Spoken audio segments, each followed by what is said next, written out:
Унду өзүңөр ойлогула. Күндө өсүп атат. Күндө өсүп атат. Күндө өсүп атат бу. Көйгөй ар бирибиздин жүрөгүбүздө турат. Бирок эмне үчүн баалар өсүп атат? Тиги бул дегенге биз өзүбүз дагы ынанышыбыз керек. Бул убактылуу нерсе. Сабыр кылышыбыз керек. Бунун баардыгы убактылуу нерсе. Көрөсүз, бир жарым жылдан кийин, 1 жылдан кийин бул калыбына келет. Кризис бул бир эле Сарбий жеринде эмес, кризис бир эле Каракулжа жеринде эмес, кризис бир эле Кыргызстанда эмес, кризис бүткүл дүйнө жүзүндө жүрүп жатат азырчы. Капчыгайда чындыгында жер тар.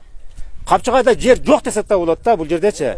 Россияга же болбосо башка чет өлкөгө барабыз да, ошол жерде ошолордун жерин иштетип, ошолордун акчасын эмесин алабыз.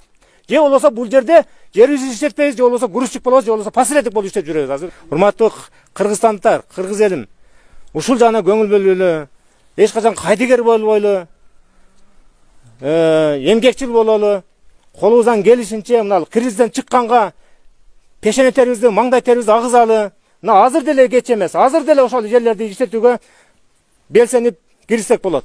Үмүтсүз шайтан дейт. Бир гана үмүтсүз шайтан болот экен. Биз үмүттү бийликте кылып туралы, биз ишенген элдик бийлик келди. Булар акырындап мына бүгүн болбосо дагы эртең дегендей, эртең дегенибиз 1 жыл, 2 жыл, 3 жылдан кийин бул нерселердин баардыгы аткарылат. 30 жылдан бери талкаланган машинаны бир күндө оңдоп коюш бул акылга сыйбаган ой да, акылга сыйбаган ой. Мына неме деле Күмөндөр Абулов деле айткан экен. Канча жылдан бери курулган Таластагы маданият үйүн приватизация болгондон кийин бир түндүн ичинде эли талаптанып, кыйда неме талкалап жок кылып койсалыптыр да. Бир түндүн ичинде. Эми ал болбосо ошол дом культура канча жылдан бери курулган. Сиздердин көйүңүздөр мен көйгөйм. Мен дайыма мен жүрөгүмдө ушул нерселер өйүп келет. Эмне үчүн жолдорубуз оңдолбойт? Эмне үчүн алайкы зонасы жетим балдай болуп мындай тышта калып калды? Ким ушулардын проблемасын козгойт? Ким айтып чыгат? Эч ким айта албайт. Депутат болуп барышат дагы трибуна баргандан кийин оозуна талкан салганса отурушат. Удай бурса бул проблемаларды көтөрөбүз ал жака барганда.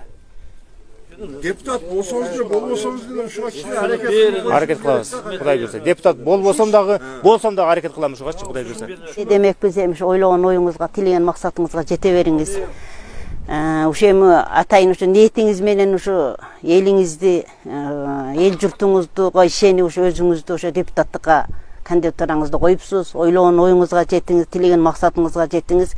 Эгерде бул ишиңиз менен иштей албай калсаңыз дагы, иштеп калсаңыз да ошо Капчыгайдын элин эстей жүрүңүз, ойлонуп жүрүңүз. Мына эми туугандарым айтып атат, кымбатчылык болуп калды. Мен мисалы үчүн бир чипт унга деле пенсиям жетпейт, алсам деле жол кирабыз деле кымбаттады.